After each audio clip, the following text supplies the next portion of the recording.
Russie provoquée ou non provoquée, est-ce la vraie question? Nous subissons un lavage de cerveau majeur contre la Russie à cause de la guerre en Ukraine dans les grands médias sans comprendre comment nous en sommes arrivés à ce stade où nous parlons de guerre nucléaire comme si c'était une blague. Nous devons comprendre les faits historiques et les stratégies adoptées par quelques acteurs qui nous ont amenés à ce conflit qui n'est plus une guerre locale mais qui devient une catastrophe nucléaire mondiale où la race humaine pourrait disparaître de cette planète. Nous devrons analyser, de Zbigniew Brzezinski, Henry Kissinger à Victoria Nuland, les politiques et stratégies de la Russie concernant l'expansion de l'OTAN et l'Ukraine. George Bush a d'abord compris quelle était la ligne rouge pour la Russie concernant l'expansion de l'Ukraine par l'OTAN. Les États-Unis ont menti et n'ont pas tenu leurs promesses concernant l'expansion de l'OTAN à la Russie. Pourquoi sommes-nous surpris par l'attaque russe contre l'Ukraine? Ils savaient très bien que Poutine donnerait une réponse très ferme. La guerre en cours en Ukraine est devenue un point central de la politique mondiale, suscitant un examen minutieux et donnant lieu à des discussions alarmantes sur le potentiel d'un conflit nucléaire. Un aspect important de ce discours est la représentation omniprésente de la Russie dans les grands médias, qui simplifie souvent la situation en un récit d'agression non provoquée de la part de la Russie, sans approfondir le contexte historique et les mesures stratégiques qui ont contribué à la crise actuelle. Pour comprendre toute l'ampleur de ce conflit et la rhétorique dangereuse qui l'entoure, il est essentiel d'examiner les faits historiques et les acteurs clés dont les politiques ont tracé la voie vers cette conjoncture précaire. Contexte historique et acteurs clés. Zbigniew Brzezinski et le grand échiquier. Zbigniew Brzezinski, éminent stratège géopolitique et ancien conseiller à la sécurité nationale, a joué un rôle important dans l'élaboration de la politique étrangère américaine pendant la guerre froide et au-delà. Son ouvrage fondateur, The Grand Chessboard, décrit une stratégie visant à maintenir la domination américaine en Eurasie, en soulignant l'importance de l'Ukraine en tant que pivot géopolitique critique. Brzezinski a soutenu que sans l'Ukraine, la Russie cesserait d'être un empire eurasien. Ses opinions ont influencé la politique américaine visant à garantir que l'Ukraine reste hors de la sphère d'influence de la Russie, ouvrant ainsi la voie à de futurs conflits. Henry Kissinger et la Realpolitik. Henry Kissinger, autre figure marquante de la politique étrangère américaine, a préconisé une approche pragmatique des relations internationales. Alors que la stratégie de Kissinger était axée sur l'équilibre des pouvoirs entre les nations afin de maintenir la stabilité, ses idées sur la Russie et l'Europe de l'Est reconnaissaient également l'importance de l'Ukraine.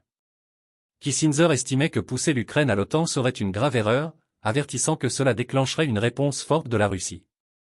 Sa position met en évidence l'équilibre délicat requis pour traiter les intérêts stratégiques de la Russie. Victoria Nuland et les politiques récentes. Victoria Nuland, sous-secrétaire d'État américaine aux affaires politiques, s'est montrée fervente partisane du soutien à l'Ukraine dans ses aspirations à s'aligner plus étroitement sur les institutions occidentales comme l'OTAN et l'Union européenne.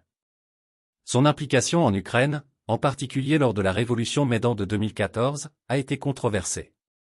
Le soutien de Nuland à l'intégration occidentale de l'Ukraine et sa position critique à l'égard de la Russie ont contribué à accroître les tensions, la Russie percevant ces mesures comme des menaces directes pour sa sécurité.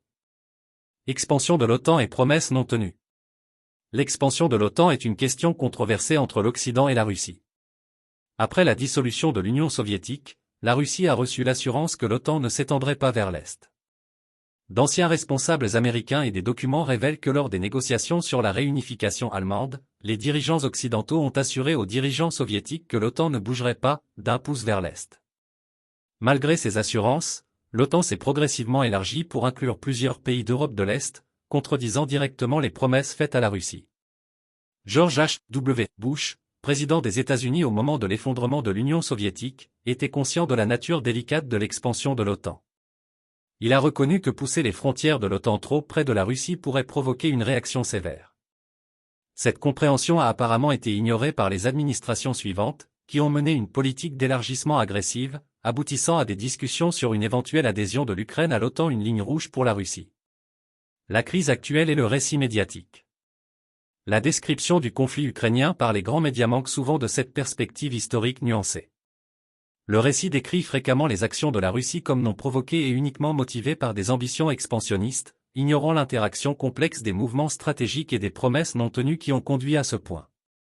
Cette simplification excessive induit non seulement le public en erreur, mais exacerbe également le conflit en ne prenant pas en compte les préoccupations légitimes de sécurité de toutes les parties impliquées. Le risque de catastrophe nucléaire. La rhétorique entourant la guerre en Ukraine a atteint des niveaux dangereux, les discussions sur le conflit nucléaire devenant d'une désinvolture alarmante. L'incapacité à apprécier le contexte historique et les considérations stratégiques d'acteurs clés comme Brzezinski, Kissinger et Nuland contribuent à un manque de compréhension de la gravité de la situation. La possibilité d'une catastrophe nucléaire n'est pas une question anodine, elle nous rappelle brutalement la nécessité d'une diplomatie prudente et d'une compréhension approfondie des facteurs historiques et stratégiques en jeu. Conclusion. Pour naviguer sur la voie de la paix et éviter une catastrophe mondiale, il est impératif d'aller au-delà des récits simplistes propagés par les grands médias. Une compréhension globale du contexte historique, des décisions stratégiques des acteurs clés et des préoccupations légitimes en matière de sécurité de toutes les parties impliquées est cruciale. Reconnaître les promesses non tenues et l'impact de l'expansion de l'OTAN sur le sentiment de sécurité de la Russie est essentiel pour s'attaquer aux causes profondes du conflit. Ce n'est que grâce à un discours éclairé et équilibré que nous pouvons espérer désamorcer la situation et éviter les conséquences impensables d'une guerre nucléaire.